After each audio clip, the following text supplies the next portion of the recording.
Bienvenidos a un nuevo episodio de Entre Libros y Amigos. Hoy tenemos el honor de recibir a Gustavo Adolfo Bécquer y vamos a conocer de primera mano los detalles sobre su vida y sus obras. Bienvenido, Bécquer. Muchas gracias a ustedes por invitarme. Un gusto acompañarlos el día de hoy. Cuéntanos un poco más sobre tu vida, de tus primeros años. Bueno, nací en Sevilla en 1836 en el seno de una familia de pintores. Mi padre José Domínguez Bécquer fue uno de los pintores románticos más relevantes y estaba especializado en pintar vistas de Sevilla. Nací en el barrio de San Lorenzo de Sevilla. Es un barrio cargado de misterios y con mucha soledad. Mi experiencia infantil es una experiencia de la calle sevillana.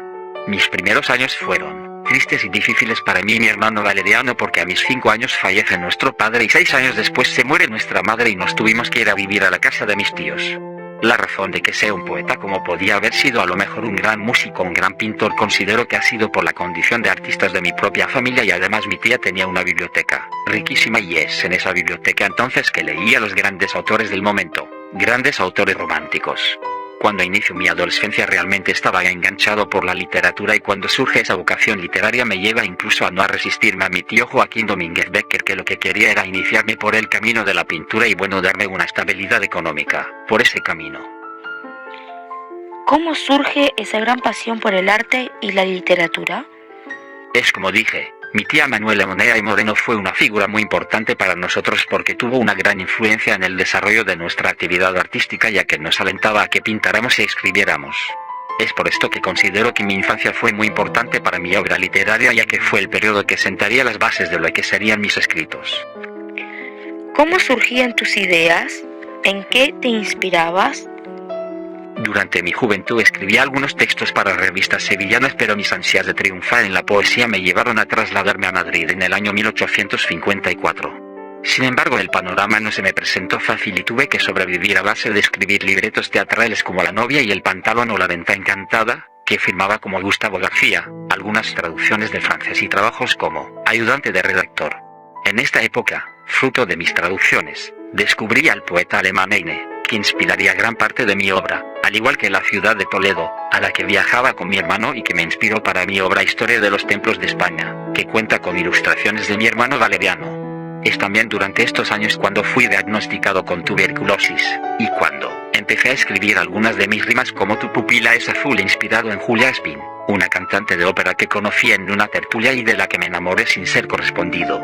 Tras esta relación fallida, en 1860 conocí a quien fue mi esposa, Casta Esteban, hija de mi médico. Me uní en matrimonio en 1861 en Madrid y tuve 3 hijos durante unos años en los que conseguí un empleo como redactor del periódico El Contemporáneo, en el que escribía crónicas políticas y literarias que compaginaba con la escritura de mis propias obras como Cartas literarias a una mujer, 1860-61, y Leyendas, 1858-1865, un conjunto de narraciones de carácter fantástico, publicadas tanto en El Contemporáneo como en otros periódicos madrileños del momento.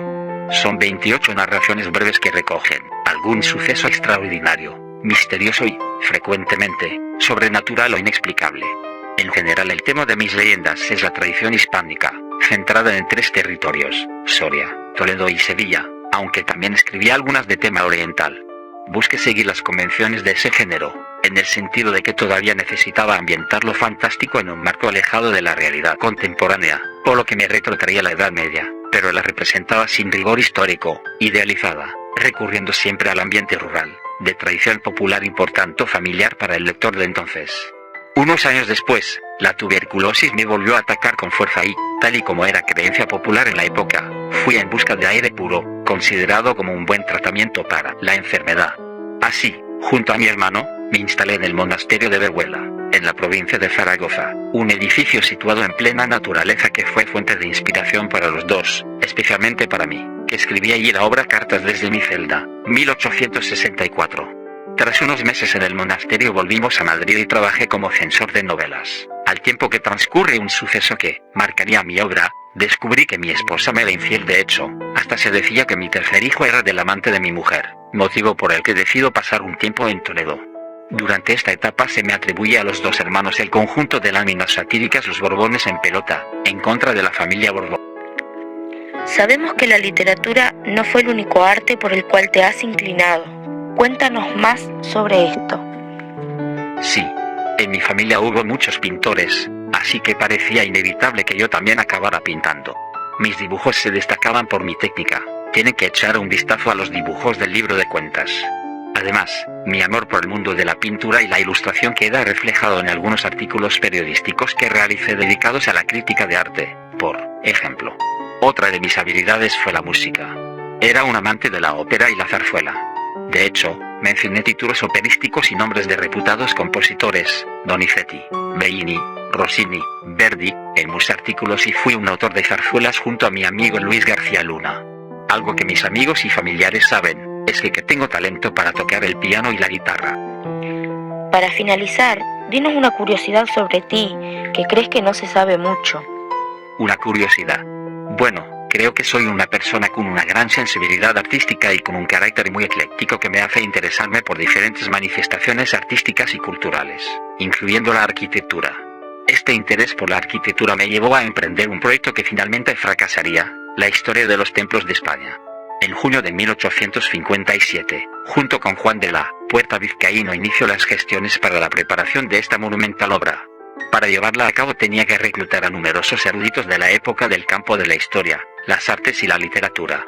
Así que a principios de agosto de 1857 sale a la luz la primera entrega de la historia de los templos, con la protección de la reina Isabel II. Las siguientes entregas fueron apareciendo con retraso hasta que la editorial quiebra en 1858.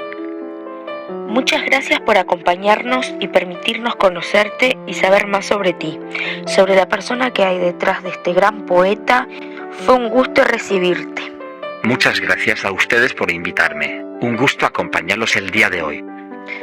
Bueno, llegamos al fin de este podcast y muchas gracias por escucharnos.